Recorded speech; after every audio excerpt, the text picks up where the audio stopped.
start off this video, I just want to say, in no way, shape, or form am I targeting Anthony Fantano or a Brad Taste in Music. I do respect both of their work ethics and the stuff that they put out, but I do think that the way that they rate music is a good conversation piece, and it brings up a really good debate of why we rate music in the first place. George Clinton of Parliament Funkadelic, bassist extraordinaire, Thundercat, underrated Fem-C, raps. Hello everyone, my name is Bradley. I have a Brad Taste in Music, and today we're going to be exploring some of the greatest songs of all time. But it's albums like this that people use as benchmarks in musical history, and it just happens to be fantastically enjoyable as well. I'm feeling a come in 10 on this record. There's a disease in the music industry. It's not record labels trying to squeeze out every single penny that they can get from any unsuspecting artist. It's not the artists themselves going into the mainstream and pumping out endless amounts of soulless music. In the music industry, there's one disease that goes basically under the radar entirely. No one really talks about it at all, and that's the music critics themselves. Now, I am not exempt from any sort of criticism. I have done my fair share of music reviews. 4 of my videos have a star system out of 5. The problem with music critics isn't the critics themselves. No. The problem with music critics is the way they review things in general. An example of this would be, what if an album was perfect in every way, shape, and form? It had the perfect story. It was a concept album, the perfect instruments, the perfect vocals, and the perfect mood, but the mixing was horrible. Do you put down the entire album because of that? Or do you just specify that that part of the album was very bad and everything else was perfect? Most critics, like a Brad Taste in Music and Anthony Fantano, don't do this. They just give it a 1 through 10. It could either be as low as a light 0 or a 10. You can start to see problems here. There are definitely some reasons why this isn't the best system, and that's because albums are more than just one thing, you know? A concept album could be rated on its story. A country album could be rated on its guitar. A jazz album could be rated on its creativity in the chord progressions and stuff like that. Not everything should be rated equally, is what I'm saying. That does sound a little bit weird. That's like a loaded take, you know? It's kind of hard to take in. Let me elaborate so you guys can see what I mean.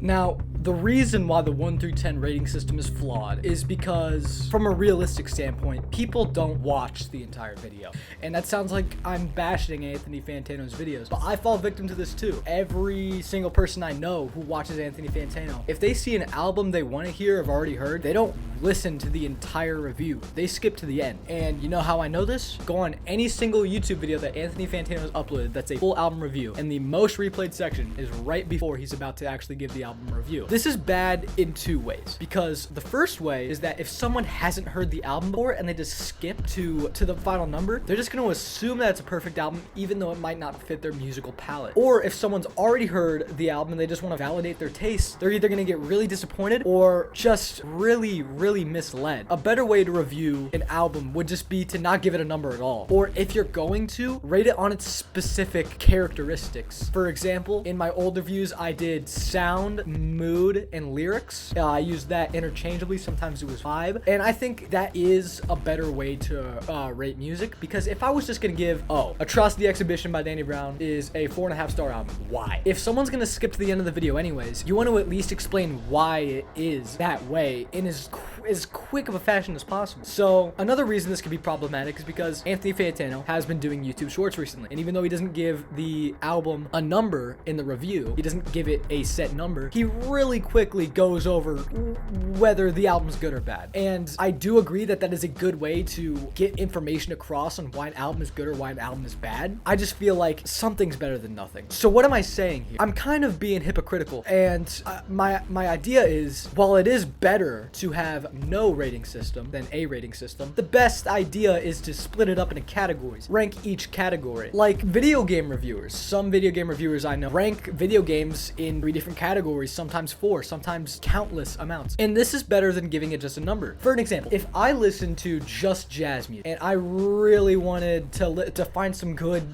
jazz music that I would really like, and I go on to a Brad Taste in Music's channel, or I go on to Anthony Fantano's channel, I would see, this album, it's not necessarily necessarily a jazz album, has a 10 out of 10. So it must be a good album no matter what. And I don't like it because it's not a jazz album. It's kind of misleading because people don't really recognize that you're looking through the lens of somebody else. When you're listening to a music critic talk about music they either like or dislike, it's their opinion. And I've fallen victim to this too. This is a thing that happens all the time. People project themselves onto their constituents. So when I see an Anthony Fantano video and To Pimp a Butterfly's a 10, I think it is 2 for a little bit. In my opinion, it's a high 9, but that's just a number. Like, you could get so much more specific. For instance, Mama's my favorite track off the album because the drums are insane. It's like he's hitting pots and pans. And I could go on for hours about how that album is great, but I can never just sum it up to one number. And that's where I think most music critics are flawed. And that is no harsh take against Anthony Fantano. I really respect his work. Hopefully he ends up, recognizing me. Please, I'm your biggest fan. And a Brad Taste of Music. Unfortunately, we share the first name. Trust me, dude. If you didn't call your channel Brad Taste of Music, I definitely would have. Because I was like,